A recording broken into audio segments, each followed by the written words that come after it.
საკვებით მოწამვლა, ანუ ინტოქსიკაცია სერიოზული პრობლემაა. ცოტა ხნის წინ გავრცელდა ინფორმაცია, რომ თურქეთში 4 ადამიანი გარდაიცვალა საკვებით ინტოქსიკაციით და 25 ახლაც მკურნალობს.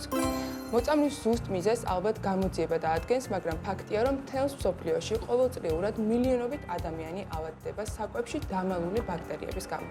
მეცნიერებმა შესაძლოა უჩვეულო გამოსავალს მიაგნეს ბაქტერიოფაგების გამოყენებით. უნდა დავაზუსტო, აქ საუბარია ბაქტერიების მკვლელ ვირუსებზე, რომელიც ნადირობს და კლავს ბაქტერიებს. ის უსაფრთხოდ მიიჩნევა ადამიანებისთვის, ცხოველებისა და მცენარეებისთვის. თითოეული ფაგი არის სპეციალიზირებული და მხოლოდ კონკრეტული ტიპის ბაქტერიას ერჩის. ახალი კვლევის ავტორებმა შექმნეს სპეციალური პლასტირი, ძალიან პატარა მიკრონემსებით. ამ პლასტირის ფაგები პირდაპირ საკვების სიღრმეში, მაგალითად ხორცში შეჰყავს.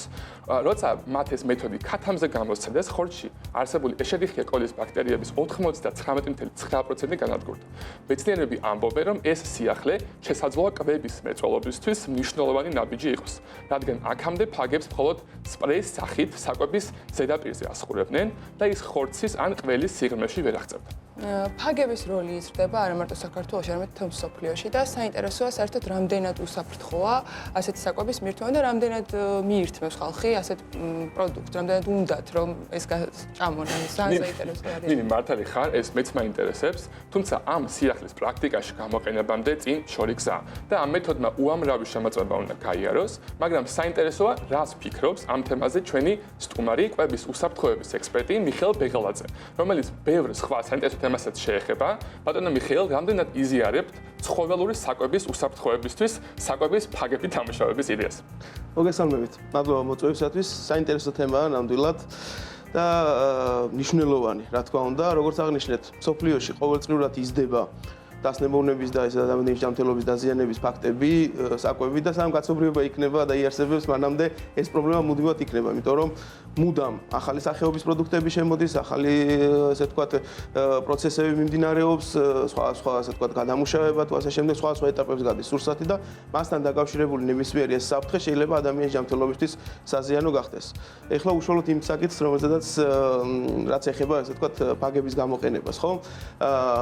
ჩემის ესე ვთქვათ დაკვირვები ზოგადად აი სურსაესუნებლობაზე ამდენ წლიანი ესე ვთქვათ შრომა მეცნიერება რასაც ქმნის ხო წლების განმავლობაში რასაც ქმნიდა აი ამ კუთხით ესე ვთქვათ ტრადიციული მეთოდებიც არსებობს უამრავი რომელიც შეიძლება გამოიყენოთ ვთქვათ და გამოვიყენოთ სურსათის დამუშავებისას და უნებელი სურსათის მისაღებად გარდა ამისა ნებისმიერ სიახლეს ახლავს თავისი რისკები ხო როგორც ესე ვთქვათ პირდაპირ თქვენს თქვით რომ ჭირდება ჯერ პირველ რიგში აი ამ საკითხს დიდხნიანი დაკვირვება ესე ვთქვათ რა გავლენას მოახდენს ადამიანის ჯანმრთელობაზე ჯერ ბოლომდე არ არის გამოკლეული და გარდა ამისა ყოველთვის ახლავს აი ესეთ პროცესებს და შემზღუდავ ღონისძიებებს ხოლმე როგორც წესი აყალბების რაღაც ისეთი საფრთხეები რომელიც შემდეგ შეიძლება ადამიანის ჯანმრთელობისთვის საზიანო იქცეს ხო მარტივ მაგალითის სახით გეტყვით ანტიბიოტიკები ხო თუნდაც რომელიც გამოიყენება ცხოველის სამკურნალოდ თუნდაც თუ კი ბიზნეს ოპერატორი სწორად არ გამოიყენებს ამ ანტიბიოტიკებს ან ჭარბი რაოდენობით გამოიყენებს უკვე ის ადამიანის ჯანმრთელობისთვის საზიანო არის შესაბამისად სურსათის უნებლობაც და კვების უსაფრთხოებაც ზოგადად რომ განვიხილოთ, ესე ვთქვათ,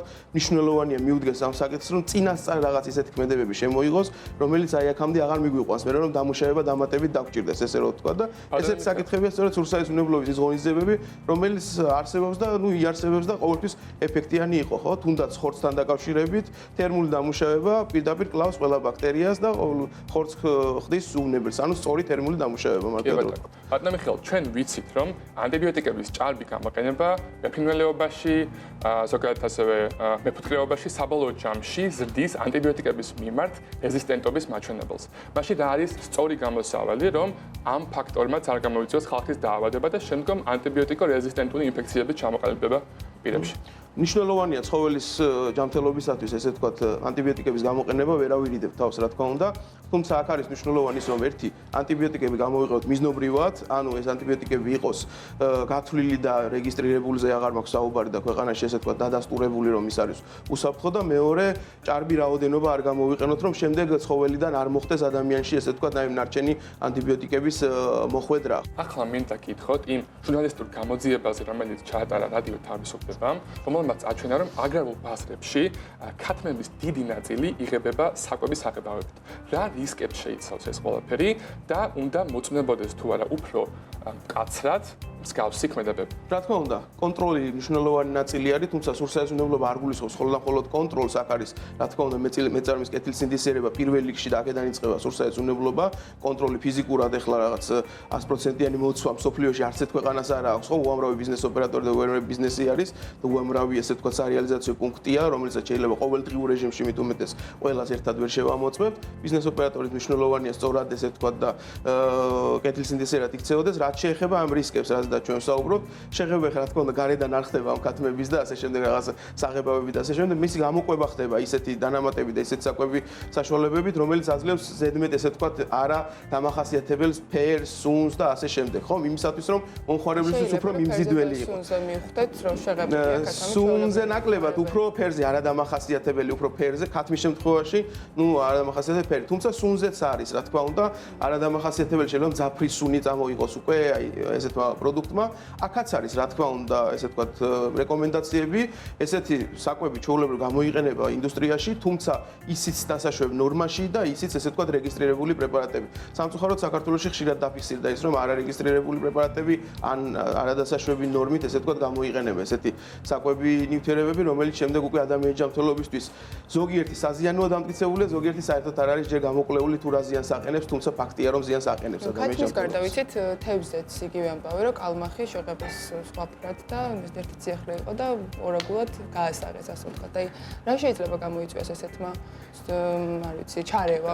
მე მინახავს მსგავსი პროდუქტები, რა თქმა უნდა, ბევრს აწერია და არაკეთილსინდისიერი მეწარმისგან, რა თქმა უნდა, არ ეწერება ის, რომ კალმახი არის, და კეთილსინდისიერი მეწარმე აწერს, რომ ის არის კალმახი, ჩვეულებრივ, უბრალოდ მას აქვს ფერი. ერთ-ერთი შეიძლება გამოიწვიოს ის, რომ თუ ჭარბი რაოდენობა იქნება, რა თქმა უნდა, ესეთი ნივთიერებების მიღებული ადამიანის ჯანმრთელობაზე გავლენას მოახდენს, თუმცა თუ ნორმაში არის, შეიძლება ფერი შეიცვალოს, მაგრამ ნუ ადამიანს უბრალოდ ინფორმაცია არ ექნება, რომ მიირთვეს მარტივად რო ვთქვათ, ადამიანის უფლებები ირღვევა ამ კუთხით უკვე, რომ ვთქვათ, კალმახია და მიირთვეს ორაგულს. ეს არის ამ კუთხით გასათვალისწინებელი. ბატონო მიხეილ, ეხლა მგითხა ძალიან მოკლედ, ვიცით რომ აუცილებელი არის რომ საკვები არ იყოს დაბინძურებული, თუმცა ხანდახან არადაბინძურებული საკვებით შესაძლოა გახდეს ინფექციის მიზეზი. როგორ უნდა მოხდეს სწორად შენახვა მაცივარში და მაცივრის გარეთ სახში პროდუქტის, რომ ინფექციები ავერიდოთ თავიდან? კი ბატონო, არის როგორც გითხარით, მაღალი რისკის სურსათი, დაბალი რისკის სურსათი, მაღალი რისკის სურსათი ხორცს პროდუქტები, რძის პროდუქტები, თევზეული ხო, ცოცხლად დამუშავებული, ესე ვთქვათ, არათერმულად დამუშავებული ბოსტნეული სალათები და ასე შემდეგ. მაცივარში შენახოს რაც შეეხება, ყველაფერს სხვადასხვა ეტაპებს გადის ეს პროდუქტები. ნუ მაცივარში შენახვის დროს 4 გრადუს ტემპერატურა არის ის ტემპერატურული რეჟიმი, რომელშიც ეს პროდუქტები, ესე ვთქვათ, ამ პროდუქტებში ბაქტერიების გამრავლების რისკი მცირდება, იმიტომ რომ ანელებს ბაქტერიების გამრავლებას, ესე ვთქვათ, ამ პროდუქტებში მაცივარი საყინულე პირობებში -18 გრადუსზე ინახება, ბაქტერიები არ ვრალდება, არამედ სრულად ჩერდება მათი გამრავლება. რაც შეეხება გარემო პირობებში, როდესაც უკვე მოვამზადებთ აი ამ პროდუქტებს, აუცილებლად უნდა გავითვალისწინოთ ის, რომ ნებისმიერი პროდუქტი, როგორც მაღალი რისკის, ისე დაბალი რისკის სურსათი, უფრო მაღალი რისკზე მაქვს ყურადღება გამახვილებული, 2 საათზე მეტ ხანს არ განთავსდეს, ესე ვთქვათ, ოთახის ტემპერატურაზე. ზაფხულის პერიოდში ეს 1 საათამდეც კი შეიძლება ჩამოვიყვანოთ, იმიტომ რომ ეს არის არასასურველი ტემპერატურა, ოთახის ტემპერატურა, რომელიც ბაქტერიების გამრავლებას ზრდის, ესე რომ ვთქვა და უმალვე უნდა გადავიტანოთ მაცივარში, გავაგრილოთ, შევინახოთ ესე, ნუ რა პროცესებსაც გავდივართ, მაცივარი უბრალოდ ანელებს აი ამ პროცესს მარტივად რო ვთქვა, ხო? ეს არის ის ზღვარი და ის ტემპერატურული რეჟიმები და პირობები, რომელიც უნდა გქონდეს აი ამ პროდუქტებს დაცული. კი ბატონო, კიდევ ერთი კითხვა, რომელიც თქვენ ინტერესებს და გახდა დღევანდელ სამყაროში ძალიან პოპულარული, ეს არის ნიტრატების გაზომვა საკვებში. არსებობს მრავალი ტესტერი ამისთვის, რომელიც გამოიყენება სახლის პირობებში.